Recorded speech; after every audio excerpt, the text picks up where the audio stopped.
Yo, it's your boy Ice Water 815, man. Look, the trucking industry is in an interesting space right now, and I think that I know about 3 or 4 key things that's contributing to where we at in the industry. In the next couple videos, I'm gonna touch up on it. Yeah. They say never. I say never tell me what to do.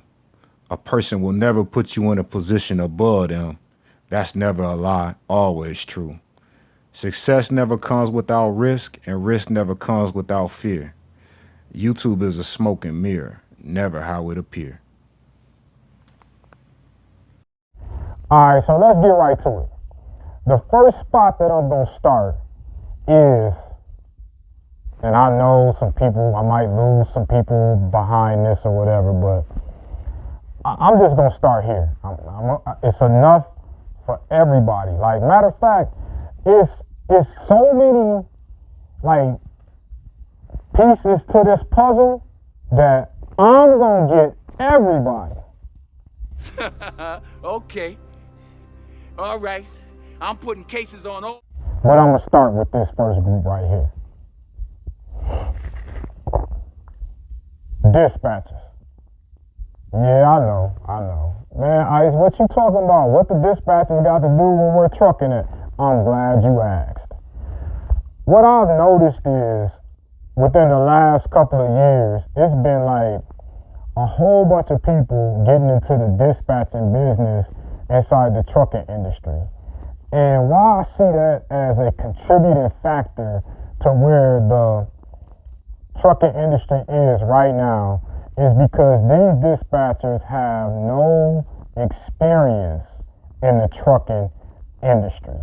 And when I say no experience, I'm talking about the ones who never even stepped foot in a truck, never been to a truck stop, never been to a shipper, never been to a consignee. I'm not going to go so far to say it's never peed in a pee jug, because you ain't really got that. You can ride in the truck and not be to use the pee jug. But what I'm trying to say is, when those type of dispatchers get into the industry and they start being the first point of contact for a broker as far as booking loads for the trucks or whatever, we run into a big problem there. I was going to say a small problem, but it's actually a big problem, because there's no way for them to understand how to negotiate rates if they don't have any trucking experience. And I know a lot of people going to be like, well, how hard is it to book a load? All you do is look at where it's picking up, delivering, find out how much the truck. No. It's way more than figuring out the rate on a load than what the average dispatcher is doing. And that's why, like, most dispatchers only have like company drivers who decided to go and get their authority, and they were so used to the company doing this and doing that, they just let the dispatcher do all that. And one of the first things a dispatcher asks is, well, how much do you need a mile to move your truck? First mistake. When somebody says something to me, and I said this in another video, when somebody asks me how much per mile to move my truck, I already know that we're not vibrating on the same frequencies. Like, I really do this trucking thing on a high level, and I don't book my loads per mile. Like, that's not what you do when you understand the logistics of trucking, because you're going to shoot yourself in the foot with that.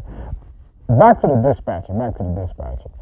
So, if a dispatcher doesn't have any trucking experience, now I'm not talking about the dispatchers who come from a trucking family and who brought up around trucks. Daddy drove a truck, you rode with your daddy, daddy had his authority on it. I'm talking about the, mostly like, if the dispatcher, this is how you know whether or not a dispatcher is what I consider to be qualified to dispatch trucks. One, if the dispatcher got a book of business. If the dispatcher tell you, oh, I just look on the load board and I'll find loads you want, red flag. Two, if a dispatcher has a course that they selling, red flag.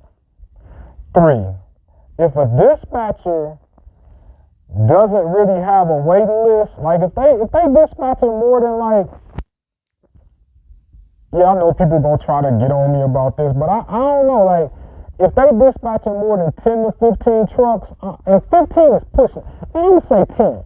If they dispatching more than 10 trucks, red flag right there. And I know a lot of people gonna look at this video and they're gonna be like, well, you don't need no experience to be a dispatcher. You absolutely correct. And for those people who say that, anybody could just up and be a dispatcher. A lot of people gonna say it's not rocket science. It's a little bit more complicated than people think. That's why when dispatchers get into it, that's how the dispatchers who inexperienced with the logistics of trucking hurt the industry. And what I say to those people who say you don't need no experience to be a dispatcher, I say this. You can also represent yourself in court. You don't need no experience for that. How many people do you see doing it? So again, like, I just want to touch on some things that I think is wrong with the trucking industry. And I think that inexperienced dispatchers are hurting the trucking industry because when they're negotiating the rates, there's so many things that they don't understand about trucking, and they don't realize how those rates that they are negotiating, they fit into a bigger piece of the puzzle in the trucking industry. It's almost like a domino effect. If y'all think that these brokers are not running the analytics just like YouTube do analytics, the brokers do analytics. So when one truck moving for cheap, guess what? The broker's like, you know what? They've established a baseline. That's what we gonna move this lane for. And I'm sorry, if the dispatchers are not experienced and don't understand lanes, and if people continue to think that because a load is moving in the opposite direction of what you came, it should be cheaper, we're in big trouble. So yeah, I want the little inexperienced dispatchers right now, or the dispatchers who don't understand the trucking industry, man. Y'all can come at me if y'all want to. I don't mind, because I'm stating straight facts.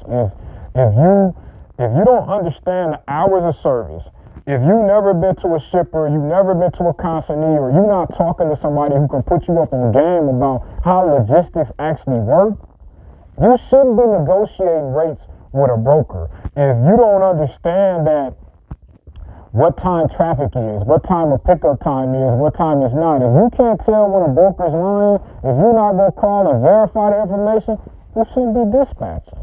And just to keep it 100 with y'all, if I was going to start a dispatching service, because like new people who want to start dispatching, they hit me all the time.